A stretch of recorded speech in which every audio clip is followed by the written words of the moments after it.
Allahu Allahu Allahu Allah Allahu Allahu Allahu Allah اللهم صل على سيدنا محمد وعلى آل سيدنا محمد كما صليت على إبراهيم وعلى آل إبراهيم إنك حميد مجيد اللهم بارك على محمد وعلى آل محمد كما باركت على إبراهيم وعلى آل إبراهيم إنك حميد مجيد السلام عليكم ورحمة الله وبركاته الحمد لله رب العالمين والصلاة والسلام على رسوله خاتم النبيين وعلى آله الطيبين وأصحابه الطاهرين والمؤمنين والمسلمين كلهم أجمعين أما بعد فقد قال الله تعالى في كلامه القديم الفرقان المجيد أعوذ بالله من الشيطان الرجيم بسم الله الرحمن الرحيم حاميم والكتاب المبين إنا أنزلناه في ليلة مباركة إنا كنا منذرين فيها يفرق كل أمر حكيم أمرا من عندنا إنا كنا مرسلين قال النبي صلى الله عليه وسلم نهيتكم عن زيارة القبور فزوروها صدق الله العلي العظيم وصدق رسوله النبي الكريم ونحن على ذلك من الشاهدين والشاكرين والحمد لله رب العالمين அன்பினைத்த பெரியோர்களே, அருமை சகோதரர்களே, புனிதமிக்க ஷாபான் மாதத்தின் 2வது வாரத்திலே நாம் எல்லாம் ஒன்று கூடியிருக்கிறோம். மிக நெருக்கத்திலே ஷபே பராஅத் நம்மை எதிர்நோக்கி வந்து கொண்டிருக்கிறது. புனிதமிக்க இரவு ஷபே பராஅத். இந்த பராஅத்தினுடைய இரவின் மூலமாக ஷாபான் மாதத்திற்கே ஒரு பெருமை. காரணம், நபிகள் நாயகம் ஸல்லல்லாஹு அலைஹி வஸல்லம் அவர்கள் சொன்ன அந்த அருள் வாக்குகள் தான் காரணம். ஒரு நாள் தினத்திலே என்னிடத்தில் ஜிப்ரீல் வருகை தந்தார். வருகை தந்த ஜிப்ரீல் என்னை பார்த்து சொன்னார், வானத்தை நோக்குங்கள் யா ரசூலல்லாஹ் என்றார். நான் வானத்தின் பக்கம் என்னுடைய பார்வையை செலுத்திய போது சுவனத்தினுடைய 8 கதவுகளும் திறந்திருக்க கண்டேன். அந்த சுவனத்தினுடைய 8 கதவுகளிலேயும் நான் பார்க்கிறேன், வானத்தினுடைய எல்லா கதவுகளும் திறந்திருக்க, சுவனத்தின் கதவுகள் எல்லாம் திறந்திருக்க விழா கோலமாக இருக்கிறது. நான் கேட்டேன், இது என்ன இரவு என்று கேட்டேன். இதுதான் ஷாபானுடைய 15வது இரவு. இந்த இரவிலே வைத்து அல்லாஹ் ஜல்ல ஷானுஹு வ தஆலா அதிநுட்பமான விஷயங்கள், மனிதனுக்கு அடுத்த 1 வருட காலம் நிகழப் போகின்ற மரணம், ஹயாத்து, வெற்றி, தோல்வி, ஏற்றம், இரக்கம், கண்ணியம், கேவலம், அவனுக்கு நிகழப் போகின்ற இன்பங்கள், துன்பங்கள், இவைகள் அனைத்தையும் அல்லாஹ் ஏற்கனவே தனது இல்மை முடிவு செய்து வைத்திருப்பான் அல்லவா? அதை லவ்ஹுல் மஹ்ஃபூஸ் என்கிற பலகையிலே பதிவு செய்து வைத்திருக்கிறார். அந்த பதிவு செய்த விஷயங்களை அல்லாஹ் இன்று நாம் பார்க்கின்ற வானத்துக்கு அல்லாஹ் இறக்கி வைக்கிறார். அவைகள் அனைத்தும் முதல் வானத்துக்கு, நாம் நமது கண்களால் பார்க்கின்ற உலக வானம் என்று பெயர். இதற்கு நமது கண்களுக்கு படுகின்ற வானத்திற்கு பெயர் என்ன? உலக வானம், சமாஉ துன்யா. அந்த முதல் வானத்துக்கு அல்லாஹ் இறக்கி விடுகின்றான். பிறகு அங்கிருந்து சந்தர்ப்பங்களுக்கு தோதுவாக மனிதனை நோக்கி எல்லா காரியங்களும் இறங்கிக் கொண்டே இருக்கிறது. இந்த இரவில் வைத்துத்தான், இந்த ஷபே பராஅத்தில் வைத்துத்தான் குர்ஆனை அல்லாஹ் லவ்ஹுல் மஹ்ஃபூஸிலிருந்து முதல் வானத்துக்கு இறக்கி, பிறகு முதல் வானத்திலிருந்து லைலத்துல் கத்ர் இரவிலே நபி அவர்களுக்கு இறக்கினான். சரி, லைலத்துல் கத்ர் இரவிலே வைத்து நபி அவர்களுக்கு இந்த குர்ஆனை இறக்க வேண்டும் என்று முடிவு செய்யப்பட்டதும் கூட இந்த ஷபே பராஅத் இரவில் வைத்துத்தான். இந்த அனைத்து தகவல்களையும் ஹஜ்ரத் ஜிப்ரீல் அலைஹிஸ்ஸலாத்து வஸ்ஸலாம் அவர்கள் சொல்லிவிட்டு சொன்னார்கள், அல்லாஹ் ஜல்லஷானஹு வ தஆலா முதல் வானத்துக்கு அவனே வருகிறான். அவனே வருகிறான் என்றால் என்ன பெயர்? அதனுடைய அர்த்தம் என்ன? அல்லாஹ் தன்னுடைய தவஜ்ஜுகை முதல் வானத்தின் பக்கம் செலுத்தி அடியார்களுடைய அனைத்து கோரிக்கைகளையும் அங்கீகரிப்பதற்காக காத்திருக்கிறான் என்றார். அவன் இறங்கி வருகிறான் என்றால் அந்த வானத்திலிருந்து இறங்கி வந்து விடுவதும் பிறகு மற்ற இடத்திலெல்லாம் இல்லாமல் போவதும் இல்லை இல்லை இல்லை என்பதே இல்லாதவன் அல்லாஹ். அனைத்து இடங்களிலேயும் வியாபித்திருப்பவன் அல்லாஹ். அப்படி என்றால் தன்னுடைய தவஜ்ஜுகை கூடுதலாக தன்னுடைய சிந்தனையை தன்னுடைய கவனத்தை அதிகம் அந்த இரவிலே செலுத்துகிறான் என்று பொருள். வருடம் முழுக்க அல்லாஹ் மன்னித்துக் கொண்டிருக்கிறான். வருடம் முழுக்க அவரது ரஹ்மத்தை பொழிந்து கொண்டிருக்கிறான். ஆனால் ஸ்பெஷலாக சில இரவுகளை தேர்ந்தெடுத்து அந்த இரவுகளிலாவது நீ கொஞ்சம் உன்னை திருத்திக்கொள், உன்னை மாற்றிக்கொள், அந்த இரவிலாவது கொஞ்சம் சுதாரித்துக்கொள். இன்னா குன்னா முன்திரீன் அல்லாஹ் குர்ஆனிலே சொல்கிறான். இப்படிப்பட்ட புனிதமிக்க இரவுகளை நாம் காட்டிய பிறகும் கூட நீ பொதுவாக இருந்து விடாதே. இன்னா குன்னா முன்திரீன், உங்களை நாம் எச்சரிப்பவர்களாக இருக்கிறோம் என்று அல்லாஹ் சொல்கிறான். அந்த நாட்களை உங்களுக்கு ஞாபகப்படுத்துகிறோம் என்கிறார். அந்த இரவுகளை அல்லாஹ் நமக்கு ஞாபகப்படுத்தி அந்த இரவிலாவது கொஞ்சம் சுதாரித்துக்கொள். பிறகு அல்லாஹ் கேட்கின்றானாம், அலாமி முஸ்தக்பிரின், யாரேனும் பாவத்திலிருந்து மன்னிப்பு தேடக்கூடியவர்கள் உண்டா? அவர்களை நான் மன்னிக்க காத்திருக்கிறேன். அலாமி முஸ்தர்ஸிகின், யாரேனும் ரிஸ்கை கேட்பவர்கள் உண்டா? ரிஸ்கை என்றால் உணவு மட்டுமல்ல, உணவாக இருக்கலாம், உடையாக இருக்கலாம், ஆட்சி அதிகாரங்களாக இருக்கலாம், பணகாசுகளாக இருக்கலாம், தங்கும் வீடாக இருக்கலாம், வேலை வாய்ப்புகளாக இருக்கலாம். மனிதனது சகல தேவைகளுக்கும் பெயர் என்ன? ரிஸ்க். யாரேனும் இடத்தில் ரிஸ்கை தேடக்கூடியவர்கள் உண்டா? அவர்களுக்கு நான் ரிஸ்கை தந்து விடுகிறேன். அலாமி முகத்தலின், யாரேனும் ஆரோக்கியம் இல்லாமல் பல்வேறு நோய் நொம்பலங்களிலே கஷ்டப்பட்டு கொண்டிருக்கிறீர்களா? ஏதேனும் தாங்கிக் கொள்ள முடியாத பலா முசீபத்துகளிலே இருக்கிறீர்களா? என்னிடத்தில் கேளுங்கள். வகதா வகதா வகதா, இன்னும் நிறைய விஷயங்களை யாரேனும் கேட்பவர்கள் உண்டா? யாரேனும் உண்டா? யாரேனும் உண்டா என்று அல்லாஹ் கேட்டுக்கொண்டே இருக்கிறான். ஹத்தா யத்லு அல் ஃபஜ்ரு, ஃபஜ்ரு உதயமாகின்ற வரையிலும் அல்லாஹ் கேட்கின்றான் என்று ஹஜ்ரத் ஜிப்ரீல் அலைஹிஸ்ஸலாத்து வஸ்ஸலாம் அவர்கள் சொல்லி கடைசியாக சொன்னார்கள். அன்றைய தினத்திலே அல்லாஹ் எந்த அளவுக்கு மன்னிக்கிறான் என்றால், அரபகத்திலே ஒரு கபீலா இருக்கிறது, பனி கலப் என்கிற கபீலா. அந்த கபீலா வாசிகளிடத்தில் தான் அதிகம் ஆடுகள் உள்ள ஒரு சமூகம். ஆடுகள் எங்கிருந்து? பனி கலபிலிருந்து நான் கொண்டு வந்திருக்கிறேன் என்பார்கள். பனி கலபு வாசிகள் ஆடுகள் மந்தையாக வைத்திருப்பார்கள். அரபகத்திலே, ஒட்டுமொத்த அரபகத்திலே அவர்கள் பெயர் சொல்லப்படுகிறது என்றால் எவ்வளவு ஆடுகளை வைத்திருக்க வேண்டும்? அவ்வளவு ஆடுகளுக்கு சொந்தக்காரர்கள். அல்லாஹ் அந்த பனி கலப் என்ற கிளையை சுட்டி காட்டி ஹஜ்ரத் ஜிப்ரீல் அலைஹிஸ்ஸலாத்து வஸ்ஸலாம் அவர்கள் சொல்கிறார்கள், யா ரசூலல்லாஹ், அந்த பனி கலப் இருக்கிறார்களே, அவர்களிடத்தில் இருக்கிற ஆடுகள் எல்லோருக்கும் தெரிந்ததுதானே? அவர்களிடத்தில் இருக்கிற ஆடுகளின் ரோமங்களின் அளவுக்கு அல்லாஹ் இன்று மன்னிக்கிறான். அந்த அளவுக்கு நரகம் கட்டாயமாக்கப்பட்டவர்களை நரகத்திலிருந்து விடுதலையாக்குகிறான். அந்த அளவுக்கு நரகத்திலிருந்து விடுதலையாக்குகிறான். அப்படி விடுதலையாக்கும் இரவுதான் இந்த இரவு. எனவேதான் ஷபு என்றால் இரவு, பராஅத் என்றால் விடுதலை.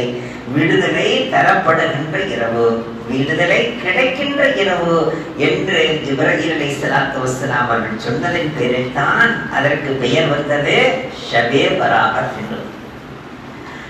அந்த இரவு அல்லாஹ் ஜல்லஷானஹு வ தஆலா மன்னிக்கவும் செய்கிறான், ரிஸ்கையும் தருகின்றான், பலா முசீபத்துகளையும் நீக்கி வைக்கின்றான். அதே நேரத்தில் அல்லாஹ் அவனை நரகத்திலிருந்து விடுதலையும் ஆக்குகிறான் என்றால் எவ்வளவு பெரிய பாக்கியம்! அந்த இரவை தவற விடலாமா? 1000 விமர்சனங்கள் இருக்கட்டும், அப்படி விமர்சனம் செய்பவர்கள் ஒரு நாள் வருகிற போது மிகவும் கவலை அடைவார்கள். அவர்கள் மிகவும் விசனம் அடைவார்கள், கைசேதம் அடைவார்கள். இப்படிப்பட்ட புனிதமிக்க இரவை வாழ்நாளெல்லாம் விவாதம் செய்தே கழித்து விட்டோமே, அதன் மீது பல்வேறு விமர்சனங்களை வைத்தே நாம் இழந்து விட்டோமே என்று நிச்சயம் வருத்தப்படுவார்கள். ஏனென்றால் ஒரு 20 ஆண்டுகளுக்கு முன்பாக எதையெல்லாம் மறுத்தார்களோ அதையெல்லாம் இன்று ஏற்றுக்கொண்டு வருகிறார்கள். ஒரு 20 ஆண்டுகளுக்கு முன்பாக இப்படித்தான் செய்ய வேண்டும், இப்படித்தான் செய்ய வேண்டும் என்று சமூகத்தை எல்லாம் சீர்குலைத்தவர்கள் என்று இல்லை இல்லை, இப்பொழுது எங்களுக்கு ஹதீஸ் கிடைத்திருக்கிறது, நாங்கள் இத்தனை காலம் சொன்னது ஹதீஸ் கிடைக்கவில்லை, எனவே நாங்கள் சொல்லவில்லை. அடே பாவிகளா, உனக்கு ஹதீஸ் கிடைக்கவில்லை, ஹதீஸ் கிடைத்தவர்கள் நாங்கள் சொன்னோமே ஏற்கவில்லையே. ஹதீஸ் கிடைத்தவர்கள் எங்களது நாதாக்கள், நல்லவர்கள், எங்களை விட முந்தியவர்கள், எங்களை உருவாக்கிய ஆசான்கள் சொன்னதையெல்லாம் தூர எரிந்தீர்களே. எத்தனை விஷயங்களை இன்று அவர்கள் ஏற்றுக்கொண்டு வருகிறார்கள் தெரியுமா? நாங்கள் நிராகரித்தோம் ஒரு நாளிலே, இப்பொழுது அப்படியெல்லாம் இல்லை, நாங்கள் அதை ஆதரிக்கிறோம். அன்றைய தினத்திலே இது ஷிர்க் என்று சொன்னோம், பிறகுதான் எங்களுக்கு புரிந்தது அது ஷிர்க் இல்லை என்று. இப்படியெல்லாம் வருகிறார்கள். நிச்சயமாக இது விஷயத்திலேயும் அப்படித்தான் இருப்பார்கள். ஷபே பராத் என்றே ஒன்று கிடையாது என்கிறார், மிஅராஜ் இரவு என்றே ஒன்று கிடையாது என்கிறார்.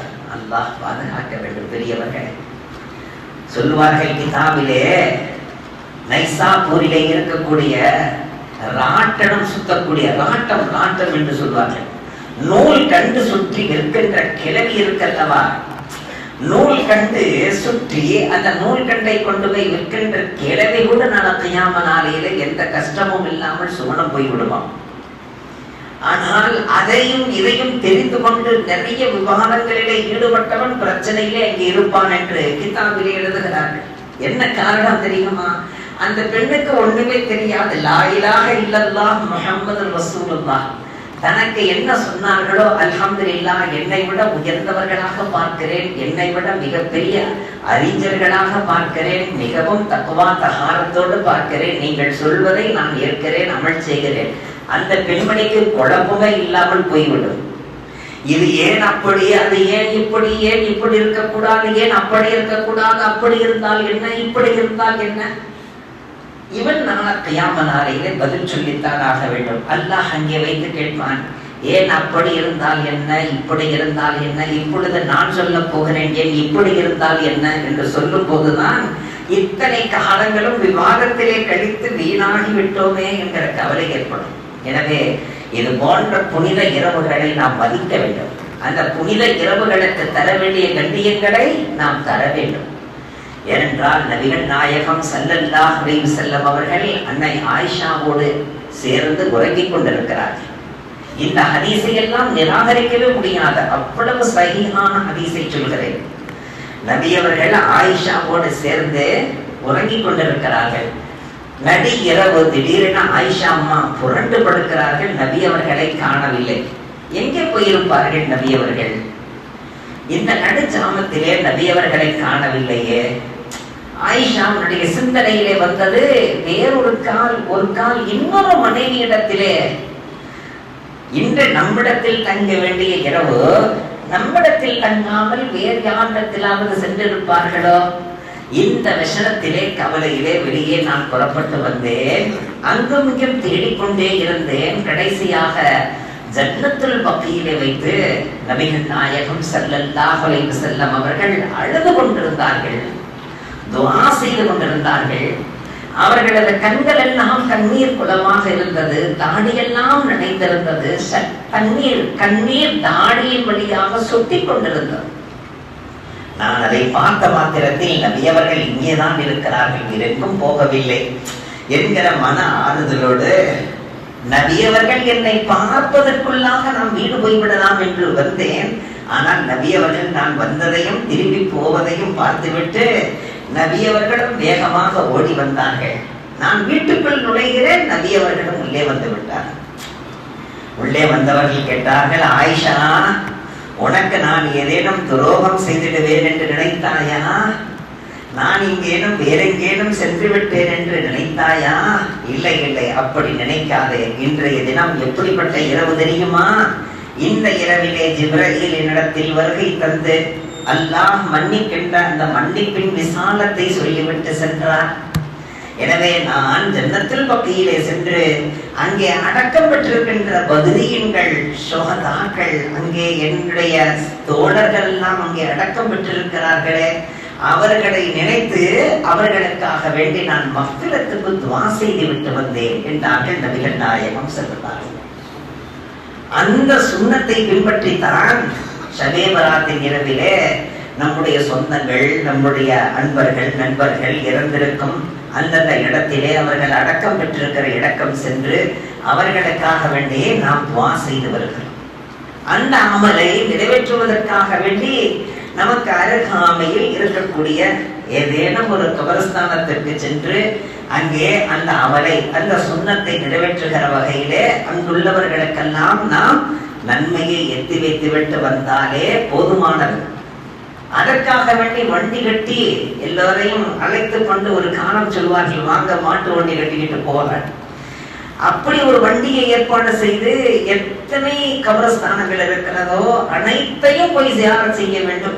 இல்லை இல்லை, அன்றைய இரவு இபாதத் செய்ய வேண்டிய இரவு. நபிகள் நாயகம் ஸல்லல்லாஹு அலைஹி வஸல்லம் சொன்னார்கள், அந்த இரவிலே குல்மு லைலஹா சூமு யௌமஹா, நீங்கள் அந்த இரவிலே நின்று வணங்குங்கள். ஏதேனும் தனிப்பட்ட இபாதத்துகள், ஏதேனும் அந்த இரவை கண்ணியப்படுத்தி ஏதேனும் ஒரு இபாதத்தை செய்யுங்கள். தனித்தனியாக முன்ஃபரிதாக இன்ஃபிராதி அமல் என்று சொல்வோம். திக்ரிலே இருங்கள், ஃபிக்ரிலே இருங்கள், செய்த தவறுகளை எல்லாம் நினைத்து பாருங்கள். தன்னை ஈண்டெடுத்த தாய் தந்தைகளுக்காக துஆ செய்யுங்கள். தங்களை உருவாக்கிய ஆசான்களுக்காக துஆ செய்யுங்கள். இனி அடுத்தடுத்த ஜெனரேஷன் எப்படி இருக்குமோ, என்ன ஆகுமோ என்கிற நிலை இருக்கிறது. அவர்களுக்காக வேண்டி எல்லாம் பிரார்த்தனை செய்யுங்கள். தக்தீரையே மாட்டுகிற இரவு. நான் எழுதி வைத்தது உண்மைதான், என்னுடைய இல்மில் இருப்பது உண்மைதான். ஆனால் இன்று நீங்கள் கேளுங்கள், நான் தக்தீரை மாற்றி விடுகிறேன், அவர்களுடைய விதிகளையே புரட்டி போட்டு விடுகிறேன். காரணம், எழுதிய எனக்கு மாற்றுகின்ற அதிகாரம் இல்லையா? கேளுங்கள், நான் மாற்றி விடுகிறேன் என்கிறான். கேட்காமல் இருந்தால் யாருடைய கொலை?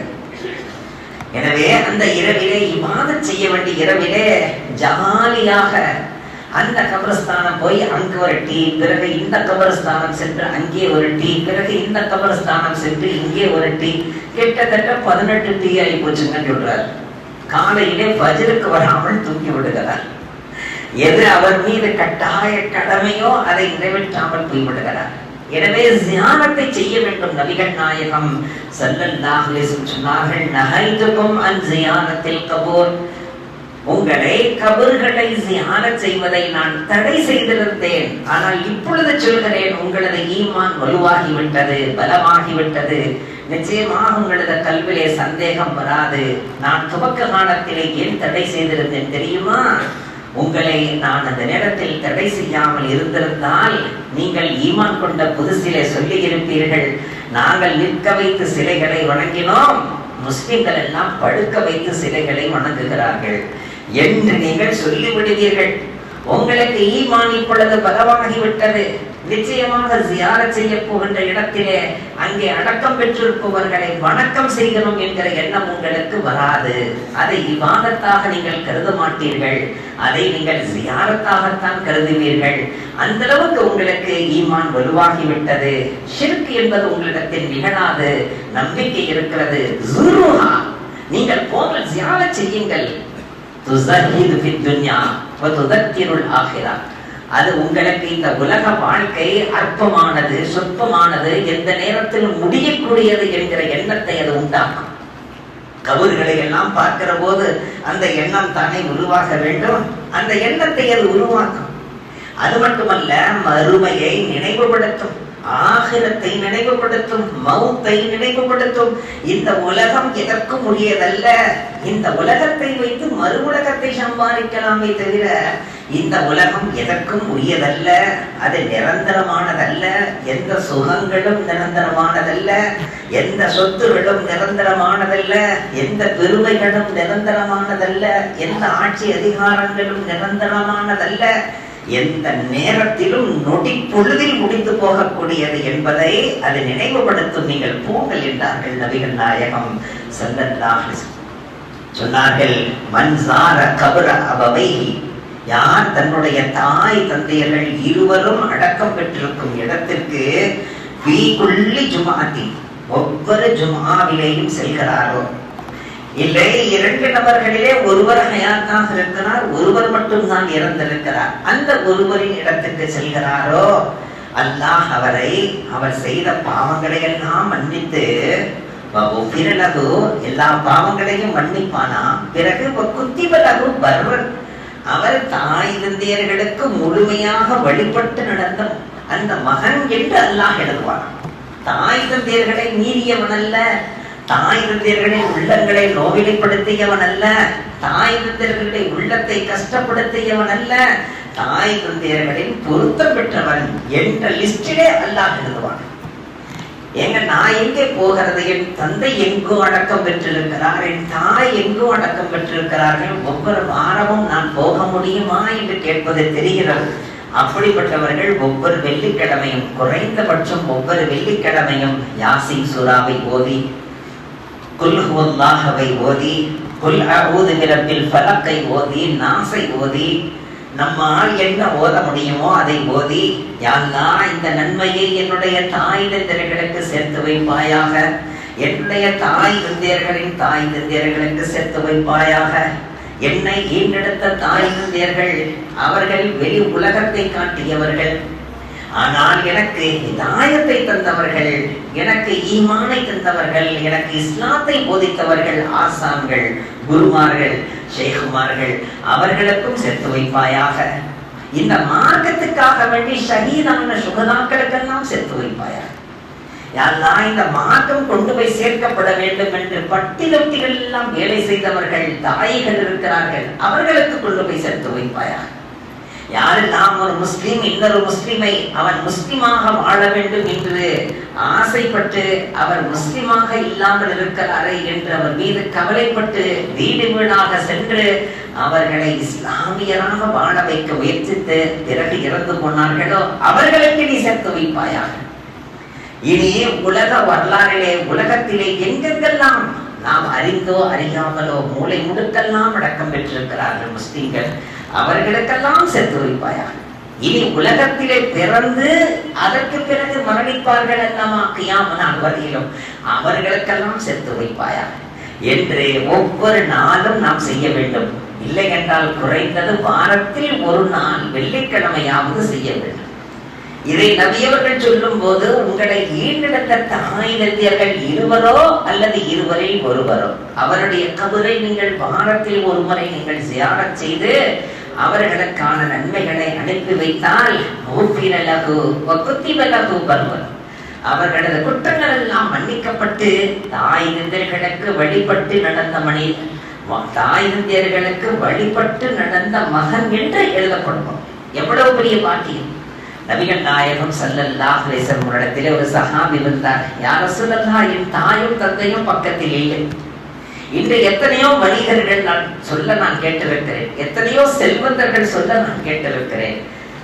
அன்றைய தினத்திலே நான் ஏழையாக இருந்தேன், என் தாய் தந்தையர்களுக்கு ஒன்றுமே செய்ய முடியவில்லை, மிகவும் வறுமையிலே இருந்தேன், கஷ்டத்திலே இருந்தேன். இன்று அல்லாஹ் எனக்கு நிறைய தந்து விட்டான். ஆனால் என்னுடைய தாயும் தந்தையும் பக்கத்தில் இல்லை. அவர்களுக்கு செய்யலாம் என்றால் பக்கத்தில் இல்லை. அவர்களுக்கு ஒரு கவலம் உணவு கூட கொடுக்காத பாவி, அவர்களுக்கு ஒரு மிடர் தண்ணீர் கூட கொடுக்க முடியாத ஒரு பாவி. இன்று அல்லாஹ் எனக்கு ஞாபகங்களை தந்து விட்டார். நான் என்ன செய்ய வேண்டும் என்று கேட்பார். இதே மாதிரி ஒரு சஹாபி வந்து கேட்கிறார், யா ரசூலல்லாஹ், என்னுடைய தாயும் தந்தையும் இறந்து விட்டார்கள், நான் அவர்களுக்கு எந்த வகையில் கடமைப்பட்டிருக்கிறேன்? அல்லாஹ் எனக்கு செல்வத்தை தந்திருக்கிறார். உடனே நபி அவர்கள் சொன்னார்கள், ஒரு கிணறை ஏற்படுத்து. எங்கே மக்கள் எல்லாம் தண்ணீருக்காக கஷ்டப்படுகிறார்களோ அந்த இடத்தில் ஒரு கிணறை ஏற்படுத்தி அந்த கிணறுக்கு உன்னுடைய தாயின் பெயரை வை. உன்னுடைய தாயின் பெயரிலே வக்ஃப் செய்யப்பட்ட கிணறு என்று ஆக்கி இதிலே எந்த தடையும் இல்லை, எவர் வேண்டுமானாலும் வந்து தண்ணீர் அள்ளி கொண்டு போகலாம் என்றதற்கு பெயர் பிக்ரே உம்ம சாத். என்றதற்கு பெயர் வைத்து இன்று வரையிலும் அந்த கிணறு இருக்கிறது. அதிலே தண்ணீர் வற்றவே இல்லை. நினைத்து பாருங்கள். அப்படி என்றால் அல்லாஹ் நமக்கு நியாமத் செய்திருக்கிற இந்த காலகட்டத்திலே, காசு பணங்கள் குவிந்திருக்கிற இந்த காலகட்டத்திலே, செல்வங்களால் புரண்டு கொண்டிருக்கிற இந்த காலகட்டத்திலே, அன்றைய தினத்திலே தாய் தந்தையர்களுக்கு செலவு செய்ய முடியாமல் போனதே, அவர்களுக்கு நாம் எந்த வகையிலும் உதவியாக இல்லாமல் போனதே என்று வருத்தப்பட்டு அவர்களுக்கு இன்றைய தினம் எது தேவையோ அதை அனுப்பி வைப்பது. இன்றைய தினம் அவர்களுக்கு என்ன தேவை? ஒரு அரை கிலோ ஹல்வா தேவையா? அதை விட சிறந்த உணவை அவர்கள் இங்கே சாப்பிட்டுக் கொண்டிருக்கிறார்கள். இங்கே ஏசி வைத்தோம், அங்கே அவர்களுக்கு ஏசி வேண்டுமா? ஏசி எல்லாம் ஒன்றுமே கிடையாததற்கு முன்னால் சுவனத்து காற்றை அல்லவா சுவாசித்துக் கொண்டிருக்கிறார்கள். அவர்களுக்கு நல்ல ஒரு அழகான துணி எடுத்து கொடுக்கலாமா, ஆடை எடுத்து கொடுக்கலாமா என்றால் அந்த சுவனத்து ஆடைகளுக்கு முன்னால் இந்த உலகத்தின் ஆடைகள் எதற்குமே உதவாது. அப்படிப்பட்ட ஆடைகளை உடுத்தி அல்லாஹ் அழகு பார்த்து கொண்டிருப்பான். இப்படிப்பட்ட நேரத்திலே அவர்களுக்கு என்ன தேவை? நாம் அவர்களை நினைத்து அவர்களுக்காக துஆ செய்து அவர்களது குற்றங்கள் மன்னிக்கப்பட வேண்டும் என்று இஸ்திக்ஃபார் செய்து கொண்டிருந்தால் அதுவே போதுமானது என்றார்கள் நபிகள் நாயகம் ஸல்லல்லாஹு அலைஹி வஸல்லம். நபி அவர்கள் சொல்கிறார்கள், நீங்கள் ஜியாரத் செய்ய செல்வீர்கள் என்றால் அங்கே கபராளிகளை சந்திக்கும் போது அவர்கள் கபருக்குள்ளே கிடக்கிறார்கள், மண்ணுக்குள்ளே புதைந்திருக்கிறார்கள், அவர்களுக்கு எதுவுமே கிடையாது என்று சொல்கிறார்கள் அல்லவா? இறந்து விட்டால் முடிந்ததுங்க, நமக்கு அவங்களுக்கு மத்தியில தொடர்பெல்லாம் துண்டிச்சு போயிருதுங்க, எதுவுமே கிடையாதுங்க என்றால் நபி அவர்கள் அங்கே செல்கிற போது அஸ்ஸலாமு அலைக்கும் யா தார கௌமின் முஃமினீன், நபி அவர்கள் சலாம் சொல்வார்கள். யாருக்கு சலாம் சொல்வார்கள்? எந்த வகையான புண்ணியமும் இல்லாமல் ஒரு வீட்டினுடைய 4 தூண்களை வைத்து அதற்கு மேலே மேலே சீலிங் எழுப்பப்பட்டிருக்கிறது. அந்த தூண் அந்த வீட்டை தாங்கி இருக்கிறது. அந்த தூணுக்கு அஸ்ஸலாமு அலைக்கும் தூணே அவ்வல், அஸ்ஸலாமு அலைக்கும் தூணே சானி, அஸ்ஸலாமு அலைக்கும் தூணே சாலிஸ் சொல்லி அந்த தூண்களுக்கு யாராவது சலாம் சொல்வார்களா? அந்த தூணை மனிதன் உயிருள்ள ஒன்றாக பார்க்கிறானா? அது உயிரற்றது, ஆனால் அதே நேரத்தில் தாங்கி பிடிக்கும் சக்தி படைத்தது, அவ்வளவுதான். ஆனால் நபி அவர்கள் ஒரு உயிரோடு உள்ள மனிதனை பார்த்து எப்படி சலாம் உரைக்க வேண்டுமோ அப்படி சலாம் உரைக்கிறார்கள். அஸ்ஸலாமு அலைக்கும் அஹ்லத்தாரி மினல் முஃமினீன வல் முஃமினாத். இங்கே அடக்கம் பெற்றிருக்கக்கூடிய முஸ்லிம்களே, முஃமின்களே, இன்னும் இஸ்லாமிய பெண்களே, சகோதரிகளே எல்லோருக்கும் இன்ஷா அல்லாஹ் இன்னா பிகும் லாஹிகூன், இன்ஷா அல்லாஹ் அதி விரைவிலே நாங்கள் உங்களை வந்து சேர இருக்கிறோம். நஸ்அலுல்லாஹ லனா வலக்கும் அல் ஆஃபியா, எங்களுக்கும் உங்களுக்கும் ஆரோக்கியத்தை அல்லாஹ்விடத்திலே நான் கேட்கிறேன். நபி அவர்கள் கேட்பார்கள். சரி, நபி அவர்கள் ஏதேனும் பிரயாணத்தை நோக்கி போய் கொண்டிருக்கிறார்கள், கபரஸ்தானத்தை கடக்கிறார்கள் என்றால் 2 கபர்கள் அடக்கப்பட்டிருந்தாலும் சரி, ஏதேனும் சில கபர்கள் அங்கே இருக்கிறது, ஒரு காம்பவுண்ட் சுவர் போடப்பட்டிருக்கிறது, அதை கடந்து போகிறார்கள் என்றால் அங்கே நிற்க முடியாது என்கிற நிலை இருக்குமானால் குறைந்தபட்சம் அந்த கபர்களை நோக்கி அஸ்ஸலாமு அலைக்கும் யா அஹ்லத் தியார் மினல் முஃமினீன வல் முஃமினாத். நபி அவர்கள் அந்த யாரை பார்த்து? அடக்கமாக இருக்கிற அந்த கபர்களை பார்த்து ஒரு தவஜ்ஜு, முகத்தை திருப்பி அவர்களுக்கு சலாம் உரைப்பார்கள் என்று வருகிறது. அவர்களை கண்ணியப்படுத்துங்கள் என்றார். அவர்களை கண்ணியப்படுத்துங்கள். அப்படி நீங்கள் சலாம் உரைத்து அவர்களுக்காக வேண்டி நீங்கள் நன்மைகளை எத்தி வைக்கிற நேரத்திலே, யா அல்லாஹ் இங்கே எனது அம்மா, இந்த இடத்திலே எனது அத்தா, இந்த 2 பேருக்கு மட்டும்தான், வேற யாருக்கும் கொடுத்துறாத என்று நீங்கள் அனுப்பாதீர்கள். நீங்கள் ஓதுகின்ற நன்மையை அந்த தாய் தந்தையர்களை குறிப்பிட்டு என்னுடைய தாய், என்னுடைய தந்தை, இன்னும் அவர்களோடு சேர்ந்து அடக்கம் பெற்றிருக்கக்கூடிய அத்துணை கபராளிகளுக்கும் நான் இதை சேர்க்க விரும்புகிறேன். யா அல்லாஹ் நீ சேர்த்து வைப்பாயாக என்றால் அவனது ஹசானா ஒன்றும் குறைந்ததல்ல, அத்துணை அவர்களுக்கும் சேர்த்து வைப்பான். அதை சொல்லிவிட்டு நபி அவர்கள் சொல்கிறார்கள், நீங்கள் உங்களது தாய்க்கும் தந்தைக்கும் மட்டும் நீங்கள் அனுப்பிவிட்டால் அக்கம் பக்கத்தில் அடக்கம் பெற்றிருப்பவர்கள் கவலையாகி விடுவார்கள். எப்படிப்பட்ட பிள்ளையை விட்டு வந்திருந்தார் இவர், தன்னுடைய தாயையும் தந்தையும் நினைத்து பார்த்து இங்கே நன்மையை கொண்டு வந்து சேர்க்க வந்திருக்கிறாரே. நானும் ஒரு பையனை விட்டு வந்தேன், களவாடி பையன், என்னை சிந்திக்கவும் மாட்டான், என்னை பத்தி யோசிக்கவும் மாட்டான், அவனுக்கு வீடு வாசல் சொத்து சுகம் எல்லாத்தையும் கொடுத்துட்டு வந்தேனே, கடகண்டி எல்லாம் ஏற்பாடு செஞ்சுட்டு வந்தேனே, ஒரு நாள் ஒரு பொழுது நினைச்ச கூட பார்க்க மாட்டானே, நினைக்கிறது தப்புன்னு சொல்லிக்கிட்டு இருக்கிறானே, நன்மை அனுப்பி வச்சா சேராதுன்னு சொல்லிக்கிட்டு இருக்கிறானே, இவன் இப்படி வாதம் செய்யறதுனால எனக்கு நன்மை வந்து சேர மாட்டுதே. அக்கம் பக்கத்தில் இருக்கிற கபராளிகள் எல்லாம் கவலைப்படுவார்கள், அவர்களுக்கும் சேர்த்து நீங்கள் நன்மையை அனுப்புங்கள் என்றார்கள் நபிகள் நாயகம் ஸல்லல்லாஹு அலைஹி வஸல்லம். அல்லாமா ஜக்கரியா மௌலானா நப்பரல்லாஹு மர்கதஹு மிக உயர்ந்த ஸ்தானத்திலே இருந்து அல்லாஹ்வுடைய தர்பாருக்கு சென்றிருக்கிறார்கள். ஜக்கரியா மௌலானா நப்பரல்லாஹு மர்கதஹு அவர்கள் சொல்கிறார்கள், என்னுடைய அமல்களில் ஒன்றை நான் வெளிப்படுத்துகிறேன், அதற்கான நன்மை எனக்கு கிடைக்காமல் போனாலும் பரவாயில்லை. வெளிப்படுத்தியதற்காக உனக்கு அந்த நன்மை கிடையாது என்று அல்லாஹ் தராவிட்டாலும் பரவாயில்லை, ஆனால் உம்மத் அதை அமல் செய்ய வேண்டும் என்பதற்காக நான் வெளிப்படுத்துகிறேன். நான் எந்த ஊருக்கு சென்றாலும் என்னுடைய சுய தேவைகள் எதுவாக இருந்தாலும் அங்கே சென்ற மாத்திரத்தில் இங்கே அக்கம் பக்கத்தில் கபரஸ்தானம் இருக்கிறதா என்று கேட்பேன். அக்கம் பக்கத்திலே இஸ்லாமியர்கள் அடக்கம் பெற்றிருக்கிற இடம் இருந்தால் அங்கே சென்று அவர்களுக்காக நன்மையை அனுப்பிவிட்டு நன்மைகளை சேர்த்துவிட்டு தான் என் வேலைகளில் நான் ஈடுபடுவேன். இந்த அமல் உங்களுக்கும் பிடித்திருந்தால் செய்யுங்கள் என்று சொல்கிறார்கள். இந்த அமலை நாம் செய்திடக்கூடாதா? எவ்வளவு பெரிய பாக்கியம் அல்லவா இது. ஹஜ்ரத் மாலிக் ரஹ்மத்துல்லாஹி அவரிடத்திலே கேட்கப்பட்டது, கபருக்கு போனால் எங்கே நிற்க வேண்டும் என்று கேட்கப்பட்டது. ஹஜ்ரத் மாலிக் ரஹ்மத்துல்லாஹி அவர்கள் சொன்னார்கள், உலகத்திலே அவர்களுக்கு நீங்கள் அருகாமையில் நின்றிருந்தால் கபரிலேயும் அருகாமையில் போய் நில்லுங்கள். உலகத்திலே எட்ட நின்று அவர்களை கண்ணியப்படுத்திய மனிதராக இருந்தால் கபரிலேயும் போய் எட்ட நில்லுங்கள், பக்கத்தில் போய் விடாதீர்கள். நீங்கள் உலகத்திலே வாழுகின்ற நேரத்தில் எஜமானராக இருக்கலாம், ஆசானாக இருக்கலாம், பக்கத்தில் போய் நிற்போமா? எட்ட நின்று கண்ணியமாக அங்கேயும் அதே கண்ணியத்தை பேணுங்கள். காரணம், அவர்களுக்கு அறிவிக்கப்படும்.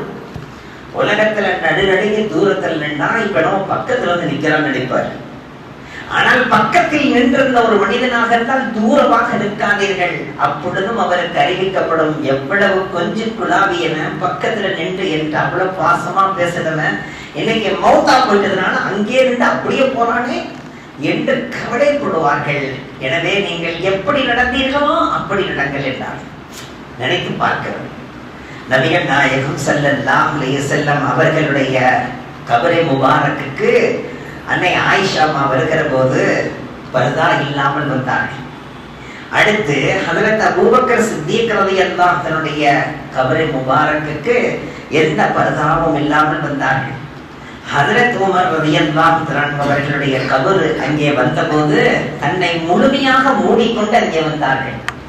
ஏன் இந்த வித்தியாசம் என்று கேட்டபோது சொன்னார்கள், முதலில் அடக்கம் பெற்றிருப்பவர் என் கணவர் அல்லவா, இரண்டாவது அடக்கம் பெற்றிருப்பவர் என் தந்தை அல்லவா, இந்த இருவருக்கும் கோஷா பர்தா தேவையில்லையே. ஆனால் அதே நேரத்தில் அடுத்த அடக்கம் பெற்றிருப்பவர் அந்நிய ஆண் அல்லவா, எனவே அவருக்கு அருகாமையில் வருகிற போது நான் என்னை மறைத்துக் கொள்ளாமல் வருவது வெட்கமாக இருக்கிறது, ஷரியத்தை நான் பேணினேன் என்றார்கள்.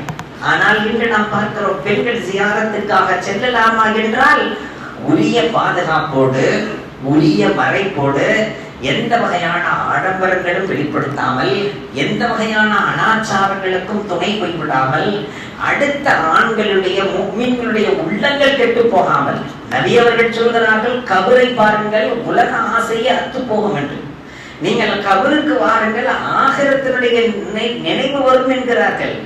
அங்கே பார்த்தால் ஜிகு ஜிகு ஜிகு ஜிகு என்று எங்க பார்த்தாலும் பயங்கரமான ஒரு நிலை. அங்கே ஆண்களும் பெண்களும் எந்த வகையான கூச்சங்களும் இல்லாமல் கலப்படமாக அப்படியெல்லாம் ஆகிவிட்ட ஒன்றை பார்த்து விட்டுத்தான் அங்கே ஜியாரத்துக்கே போகாதீர்கள், ஹராம், போவதே ஹராம் என்றெல்லாம் பத்துவா வந்து விடுகிறது. உண்மையிலேயே தடை என்னவென்றால் முறை என்னமோ அந்த முறையை பேணி இருக்க வேண்டும். முறை தவறுகிற நேரத்தில் சட்டங்கள் மாறுபட்டு விடும். அதை நாம் கவனத்தில் கொள்ள வேண்டும். ஆண்களும் பெண்களும் ஒன்றாக கலந்து அங்கே உள்ளம் கெடுகின்ற வகையில் இருக்குமானால் அதற்கு எந்த வகையிலும் மார்க்கம் அனுமதி தராது. அதிலே கவனமாக இருக்க வேண்டும். அப்படியெல்லாம் இல்லை, மிக நேர்த்தியாக ஷரியத்தை பேணி நடக்கிறார்கள் என்றால் அந்த நேரத்திலே ஷரியத் அனுமதி தரத்தான் செய்கிறது. இவைகள் அனைத்தையும் கருத்தில் கொண்டு நாம் செயல்பட வேண்டும். அந்த பராத்துடைய இரவுதான் வரக்கூடிய செவ்வாய்க்கிழமை இரவாக இருக்கிறது. அந்த செவ்வாய்க்கிழமை இரவு விடிந்தால் புதன்கிழமை பகலிலே இன்ஷா அல்லாஹ் நோன்பு நோக்க வேண்டும். அந்த பாக்கியத்தை இழந்திடக்கூடாது. அந்த இரவிலே இஷாவுக்கு பிறகு நம்மை விட உயர்ந்தவர்கள், சிறந்தவர்கள், மிக ஹலாலான முறையிலே உண்டு வாழ்ந்தவர்கள், அவர்கள் அழகான நெறிமுறைகளை உண்டாக்கி இருக்கிறார்கள். 3 யாசீன் ஓதி துவா செய்தல் என்று. அப்படி யாசீன் ஓதி நீங்கள் துவா செய்தால் துவா கபூலாகிவிடும். இது ஹதீஸ்.